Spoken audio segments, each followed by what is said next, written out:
வாணியம்பாடியில் 100% வாக்களிப்பதன் அவசியம் குறித்து கொடி அணிவகுப்பு விழிப்புணர்வு ஊர்வலம் நடைபெற்றது. தமிழகத்தில் வருகின்ற ஏப்ரல் 19ஆம் தேதி நாடாளுமன்ற தேர்தல் நடைபெற உள்ள நிலையில் வேலூர் தொகுதிக்குட்பட்ட திருப்பத்தூர் மாவட்டம் வாணியம்பாடியில் வாக்காளர்கள் 100% வாக்களிப்பதன் அவசியம் குறித்து துணை ராணுவ படையினர் மற்றும் போலீசாரின் கொடி அணிவகுப்பு விழிப்புணர்வு ஊர்வலம் நடைபெற்றது. இந்த ஊர்வலத்தை மாவட்ட எஸ்பி ஆல்ஃபிரட் ஜான் கொடியசைத்து தொடங்கி வைத்தார். இந்த ஊர்வலமானது வாணியம்பாடி ஆண்கள் இஸ்லாமிய கலைக்கல்லூரியில் தொடங்கியது.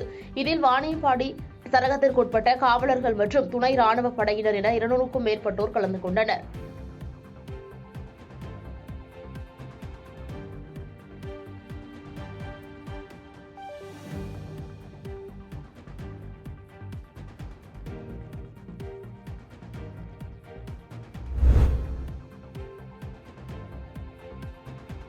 மலைப்பகுதியில் செல்போன் டவர் இல்லாத வாக்குச்சாவடிகளில் வாக்குப்பதிவு தொடங்கி முடியும் வரை முழுவதும் வீடியோ பதிவு செய்யப்படும் என மாவட்ட ஆட்சியர் தெரிவித்துள்ளார். ஈரோடு மாவட்ட ஆட்சியர் அலுவலக கூட்டரங்கில் மாவட்ட தேர்தல் அலுவலர் ராஜகோபால் சுன்கரா மற்றும் மாவட்ட காவல் கண்காணிப்பாளர் ஜவஹர் தலைமையில் வாக்காளர்கள் அச்சமின்றி வாக்களிக்க மேற்கொள்ள வேண்டிய பாதுகாப்பு பணிகள் குறித்து காவல்துறையினர் மற்றும் உதவி அலுவலர்கள் உடனான ஆய்வுக் கூட்டம் நடைபெற்றது. தொடர்ந்து செய்தியாளர்களை சந்தித்த மாவட்ட தேர்தல் அலுவலர் ராஜகோபால் சுன்கரா, மாவட்டத்தில் உள்ள 5 மாநில சோதனை சாவடிகள் உட்பட 12 சோதனை சாவடிகளிலும் பாதுகாப்பு பணிகள் தீவிரப்படுத்தப்படும் என்றும் 191 பதற்றமான வாக்குச்சாவடிகளில் கூடுதலாக ஆயுதம் ஏந்திய மத்திய காவலர்கள் பணியில் ஈடுபடுத்தப்பட உள்ளதாக தெரிவித்தார்.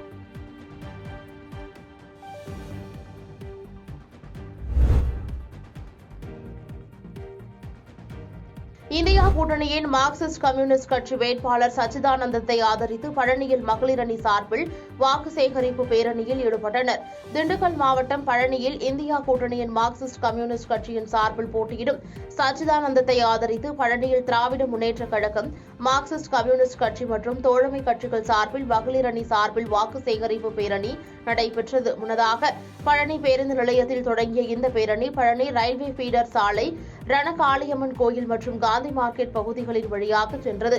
இந்நிகழ்விற்கு திமுக மாநில மாணவர் அணி துணை அமைப்பாளர், கம்யூனிஸ்ட் கட்சி பொறுப்பாளர் மற்றும் இதர கட்சி மகளிர் அணி அமைப்புகள் என பலரும் கலந்து கொண்டனர். இதில் கலந்து கொண்ட பெண்கள் பாஜகவுக்கு எதிரான கோஷங்களை எழுப்பியவாறும் ஊ சொல்றியா பாடலுக்கு நடனம் ஆடியபடியும் வாக்கு சேகரித்தனர்.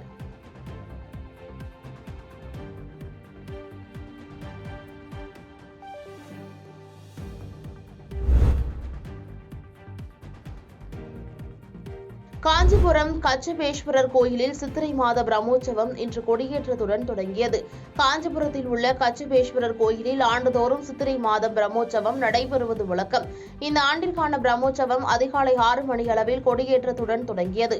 தொடர்ந்து இரவு 7 மணி அளவில் சுந்தராம்பிகை உடனுரை கச்சபேஸ்வரர் சிம்ம வாகனத்தில் வீதி உலா வந்து பக்தர்களுக்கு அருள் பாலிக்க உள்ளார். பிரம்மோற்சவத்தில் தினம்தோறும் காலை மாலை வேளைகளில் சூரிய பிரபை, சந்திர பிரபை, பூத வாகனம், திருக்கையிலை காட்சி, நாக வாகனம், இடப வாகனம், அதிகார நந்தி சேவை, சப்பரம், யானை வாகனம் உள்ளிட்ட பல்வேறு வாகன சேவை நடைபெற உள்ளது.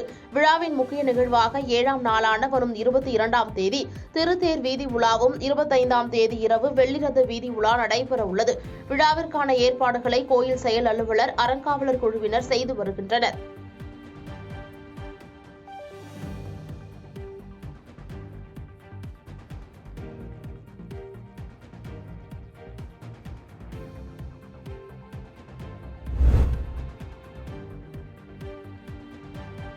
சண்முகா கல்லூரி மாணவ மாணவிகள் பயிலும் போதே பல்வேறு தொழில்நுட்பத் துறையில் பகுதி நேர பணி செய்து ஊதியம் பெறும் வகையில் ஒப்பந்தம் போடப்பட்டுள்ளது. சேலம் மாவட்டம் சங்ககிரியில் செயல்பட்டு வரும் சண்முகா கல்வி நிறுவனத்தில் மலேசியா நாட்டின் முன்னாள் மத்திய அமைச்சரும் தற்போதைய பாராளுமன்ற உறுப்பினருமான சரவணன் வருகை புரிந்து ஆக்கம் 360 என்கின்ற கல்வி மற்றும் தொழில்நுட்பம் குறித்து அமைக்கப்பட்ட நிறுவனங்களை ரிப்பன் வெட்டியும் குத்துவிளக்கேற்றியும் துவக்கி வைத்தார். தொடர்ந்து செய்தியாளர்களை சந்தித்து பேசிய அவர், பல்வேறு தொழில் நிறுவனங்களில் இருந்து ஒப்பந்தம் போடப்பட்டு மாணவ மாணவிகளுக்கு கல்வி, கலாச்சாரம் பற்றியும் பயிலும் போதே பகுதி நேர வேலைவாய்ப்பு ஏற்படுத்தி அதன் மூலம் ஊதியம் பெறும் வகையில் ஒப்பந்தம் போடப்பட்டுள்ளதாக தெரிவித்தார்.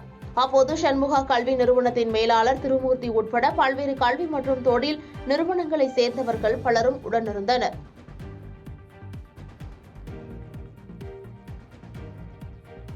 பாதகம் செய்பவரை கண்டால் நாம் பயங்கொள்ளலாகாது பாப்பா. மோதி மிதித்து விடு பாப்பா, அவர் முகத்தில் உமிழ்ந்து விடு பாப்பா. அண்மை செய்திகளை உடனுக்குடன் தெரிந்து கொள்ள இணைந்திருங்கள் இயம்நாடு தொலைக்காட்சியுடன்.